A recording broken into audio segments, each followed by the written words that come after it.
Hey guys, SimmersDim Gaming here, back with another Resident Evil video, and this one is the long-awaited Resident Evil 3 GOG port video. You guys have been asking for this, so I have made this video for you. Basically, we're going to get into the nitty-gritty of the port itself, what I like, what I don't like, and what I believe is different to the version I grew up with. Disclaimer here, I grew up with the PS1 version, the European version. I don't know if the US or Japanese versions are different. I have heard a rumor that the Japanese versions are actually slightly easier. I've just never played them, so I can't actually give any fact to that. So this version of Resident Evil 3 Nemesis, this is actually the original PC port, and the original PC port was actually a port of the PlayStation version, and it basically just had some enhancements. What those enhancements are is the backgrounds have actually been slightly upgraded, the resolution is slightly better. You can actually see a difference if you go back and play the PlayStation version.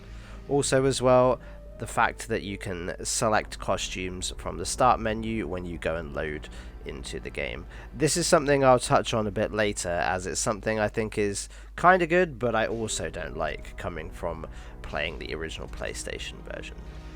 Just another disclaimer as well, Resident Evil 3 1999, the PlayStation version, is actually my favourite Resident Evil game of all time.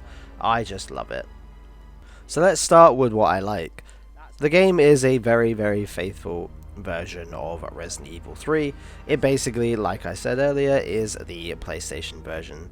So the game plays very similar, if not exactly how it did on the PlayStation version. So I have no qualms there.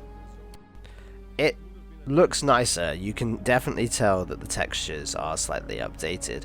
However, it's not like one of the HD seamless texture mods that people have been working on. Kudos to the people that are doing that, but I'm not really a fan of that, as for me it takes away the nostalgia of the pixelated pre-rendered scenery. I just love it, and I still love that to this day.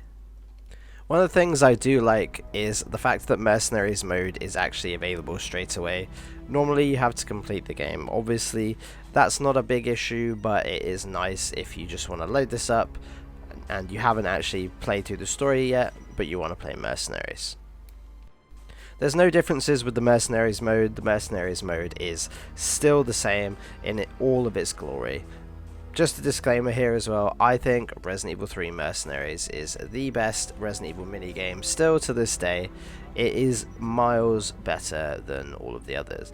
Don't get me wrong, I do really enjoy battle mode on Resident Evil 2, and I enjoy Resident Evil 5 Mercenaries, etc, but this is the OG awesome Resident Evil minigame to me, and it hits me right in the nostalgia feels, and it genuinely is just really fun and really challenging. Another thing that you can actually access straight away is, as I mentioned earlier, all of the costumes. I'm not sure I like this, as I enjoyed having to play through the game multiple times to unlock different costumes. But there are two new costumes. I say new, these are basically the Dreamcast/PC port costumes that are in the game. They're quite cool, but they are a little bit bland compared to some of the other ones. Personally, I still think the Resident Evil 1 Jill skin or the Regina skin from Dino Crisis are the two best, hands down. In regards to things that you still have to unlock, obviously the Mercenaries mode is not something you need to play through the game now to unlock, it's just there, that's fine. Obviously the costume's a bit of a bummer there, as yes, you get 2 extra ones, however obviously you don't have to play through the game to unlock them.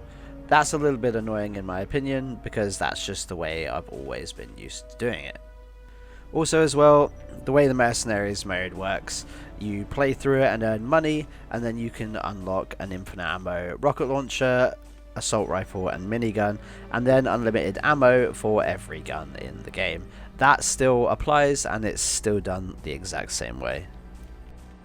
However, if you are one of those people that likes unlocking things, there are still the epilogue files.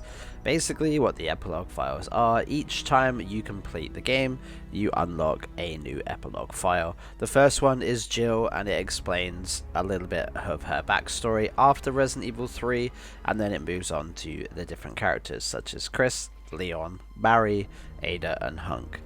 There are 8 of them in total, so it means you have to play through the game 8 times to unlock all of them. They're all really cool, and I'd recommend doing it just to read them. It's just a fun little thing that you can do in the game. Overall, the game plays really well. The fire effects look really good. The textures are a lot better. They are still non-HD, as you can see in the background here, but they are nice textures, and they are better than the PS1 versions. I can't comment and say if they're better than the Dreamcast or GameCube versions, as I've not played either of them. If they are, let me know in the comments below. I'd appreciate it. Unlike Resident Evil 2, the GOG port, you don't get any extra difficulties. I know on Resident Evil 2 you got a hard mode difficulty. By the way, if you're going to try it on hard mode on Resident Evil 2 GOG PC port, it is actually insane. I used all of my extra ammo on the zombies in Kendo's gun shop. But segueing back into Resident Evil 3, there are no new difficulty modes that I know of. I can't say if hard mode and easy mode are tweaked. I, in the background here, was playing on hard mode, as I always play Resident Evil 3 OG on hard mode, and it didn't seem any harder. I still had loads of ammo, but I kind of know where to use certain things, dodge certain enemies to save ammo, etc, so I kind of never really run out.